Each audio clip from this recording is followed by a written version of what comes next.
जी नमस्कार. नमस्कार नमस्कार. बऱ्याच दिवसानंतर आपण दोघं भेटतोय. हो हो बोला, काय म्हणताय? काय नाही, विषय असा आहे की राहुल गांधी येणार आहे शनिवारी पुण्यामध्ये हो हो. आणि स्टुडंट्सचा कार्यक्रम आहे. Yes. तर आज सकाळी देवेंद्र फडणवीसनी कमेंट आली हां. की राहुल गांधींनी काँग्रेसनी फक्त जे कॉलेजेस काँग्रेसचे नेते चालवतात त्यांच्याच विद्यार्थ्यांना बोलवले. हां, असं देवेंद्र फडणवीस बोलले, मुख्यमंत्री बोलले आज सकाळी.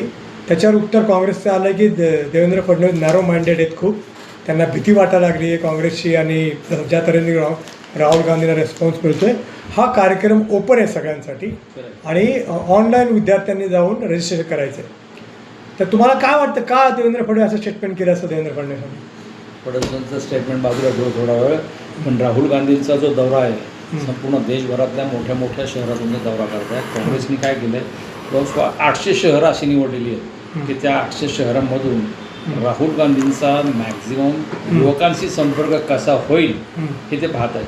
त्याचं कारण ते काय, 20 तारखेला मागच्या CJPचं जे आंदोलन झालं होतं, बरोबर आज महिना झाला त्याला. 1 महिन्यापूर्वी CJPच्या आंदोलनातून विद्यार्थ्यांवर लाठीचार्ज झाला आणि संपूर्ण जनक्षोभ जो देशभरात उसळला, त्याचा परिणाम भाजपच्या विरोधामध्ये जनमत किती आहे. विषय फक्त काय होता, नीट परीक्षेचा होता. नीट परीक्षेच्या निमित्ताने विद्यार्थ्यांनी आंदोलन केलं, शिक्षण मंत्र्यांचा राजीनामा मागितला, देत नव्हते. नंतर त्याच्यामध्ये सोनम वांगचुक यांचं उपोषण झालं, नंतर नेहा बोराचं उपोषण झालं 23 दिवस. त्या विद्यार्थ्यांनी शांतताप्रिय पद्धतीने, अगदी लोकशाही पद्धतीने आंदोलन केलं, त्यांच्यावर लाठीचार्ज केला. तो जनतेच्या मनामध्ये इतका रुतला आहे की त्याचा परिणाम भाजपला इतका मोठा फटका बसला. भाजपचं सोशल मीडिया त्याच्यामध्ये या विद्यार्थ्यांना उत्तर देण्यामध्ये फेल ठरलं. शिक्षण मंत्र्यांचा राजीनामा झाला. नरेंद्र मोदींनी 2 वेळा यूट्यूबवरून रात्री 12 वाजता युवकांना आवाहन केलं.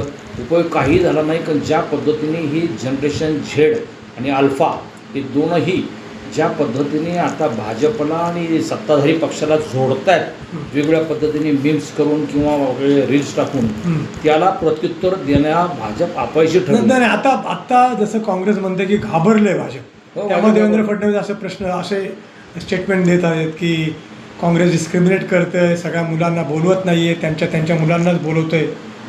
बरोबर, असं काय वाटतं तुला? मनोजराव, बरोबर आहे काँग्रेसचे स्टेटमेंट, पण ऐका ना, एकंदरीत बरोबर आहे, सगळं वातावरण जे तयार झालं. फडणवीस म्हणतात ते बरोबर आहे, त्यात चुकीचं काहीच नाही आहे. पण यापूर्वी भाजपचे असे प्रोग्राम ज्यावेळेस व्हायचे त्यावेळेस फक्त जे संघ आणि भाजपशी रिलेटेड विद्यार्थी किंवा महाविद्यालय असायचे त्यातलेच विद्यार्थी बोलवायचे. याच पद्धतीने करतात. याच्यातून राहुल गांधींच्या दौऱ्यातून जी वातावरण निर्मिती होती आहे, युवा शक्ती एकवटती आहे आणि आज देशामध्ये 140 कोटी देशामध्ये जवळपास 110 कोटी मतदार आहेत.